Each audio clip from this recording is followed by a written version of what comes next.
কেমন খাইতে?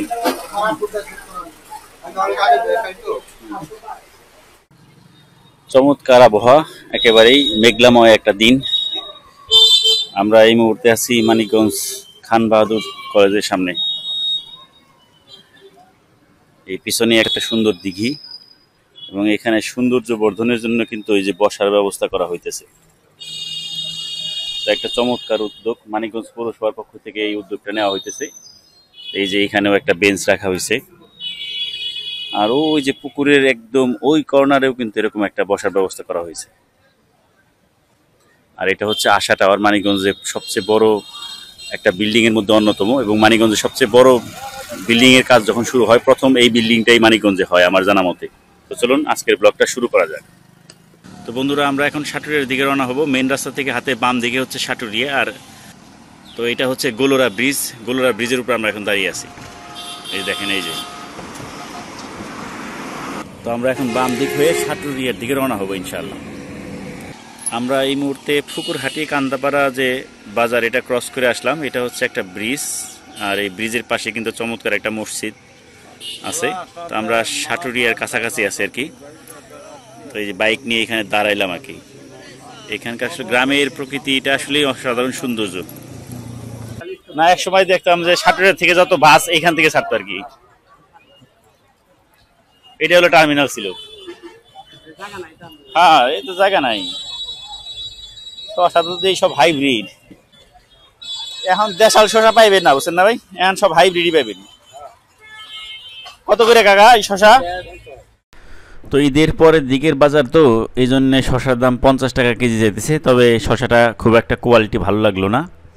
তো শেষ পর্যন্ত উনি বলে দিলেন যে 40 টাকা হইলে নিতে পারেন যদি সবগুলো নেন। দেখেন গাছ যে মানুষের কেমন বন্ধু। এই বাজারের মাঝখানে এই গাছটা চমৎকার চারদিকে ছড়িয়ে আছে, এবং বোঝা যেতেছে সকালবেলা এইটার গাছের নিচে কিন্তু বাজার বসে।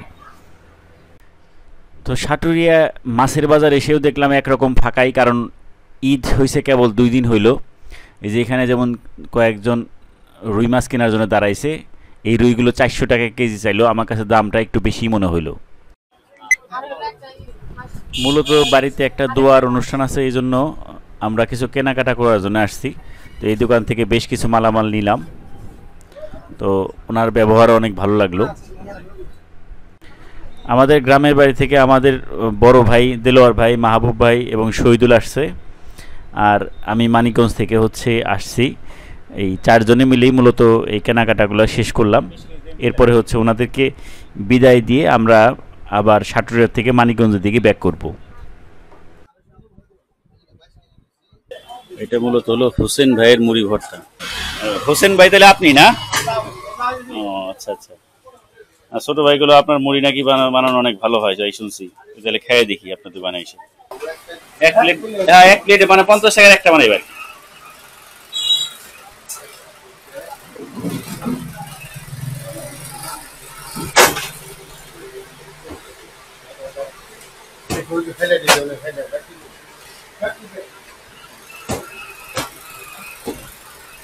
বিভিন্ন রকম মশলা দিতেছে।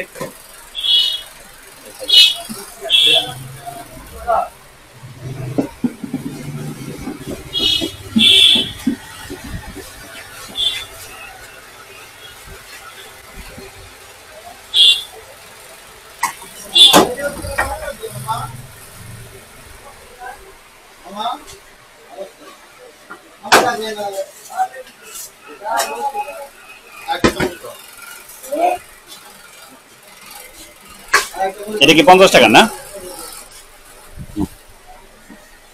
বসো বসো বসো বসো। ভাই এই যেখানে পালাইছে একটু ইয়া করো।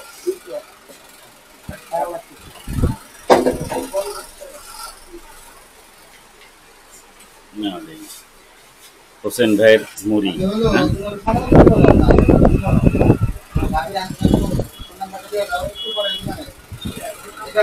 কেমন খাইতে?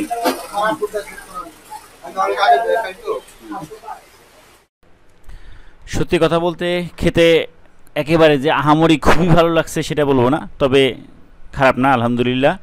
তবে 50 টাকার হিসাবে অ্যামাউন্টটা আমার কাছে একটু কম মনে হয়েছে, কারণ আমাদের মানিকগঞ্জ শহরেও কিন্তু এরকম মুড়ি ভর্তা পাওয়া যায় যেটা 50 টাকার মধ্যে একটা ডিম দেয়। তো সেইটার সাথে কম্পেয়ার করলে আমার কাছে মনে হয় আমরা মানিকগঞ্জ শহরে যেটা খাই ওইটার টেস্ট একটু বেশি। তারপরে আসলে এক একজনের মুখের টেস্ট এক এক রকম হইতে পারে। সাটুরিয়া থেকে কাজ কাম শেষ করলাম, মুড়ি খাইলাম এবং কেনাকাটা শেষ করার পর আমরা এখন এই যে আমার পিছনে হচ্ছে সাটুরিয়া উপজেলা কমপ্লেক্স বা স্বাস্থ্য কমপ্লেক্স, এই দেখতে পাচ্ছেন। এই এলাকার লোকজন চিকিৎসা নেওয়ার জন্য মূলত কিন্তু এইখানটাতেই আসে।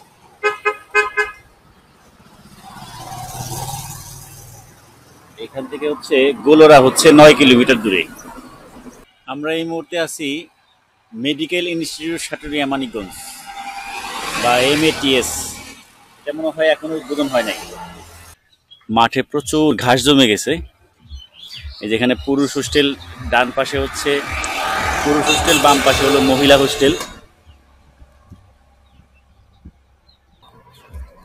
আর এই পাশটাতে কিন্তু বিভিন্ন রকম শাক সবজির ক্ষেত প্রচুর পরিমাণ। দেখেন এখানে কিন্তু মানুষ সবজি ফলায়। এই মাঠটা পুরোটা জুড়েই কিন্তু বিভিন্ন রকমের সবজি ক্ষেত, এবং তার পাশেই কিন্তু এই চমৎকার একটা স্থাপনা। মানিকগঞ্জ যাওয়ার পথে এই জায়গাটাতে বাইক থামাইলাম। খুবই চমৎকার একটা দৃশ্য দেখেন, একেবারে মনে হইতেছে শিল্পীর তুলিতে আঁকা কোনো একটা রাস্তা। এবং এই পাশটাতে হচ্ছে টেক্সটাইল ভোকেশনাল ইনস্টিটিউট মানিকগঞ্জ।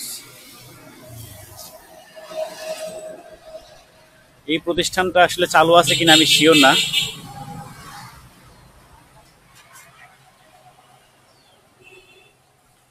এই দেখতে পাচ্ছেন টেক্সটাইল ভোকেশনাল ইনস্টিটিউট মানিকগঞ্জ। সামনে একটা মাঠ আছে, প্রচন্ড ঘাস হয়ে গেছে দেখেন মাঠের ভিতরে।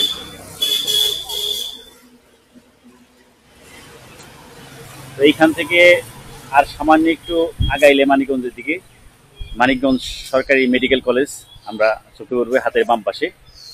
এরপরে হচ্ছে মানিকগঞ্জ শহর।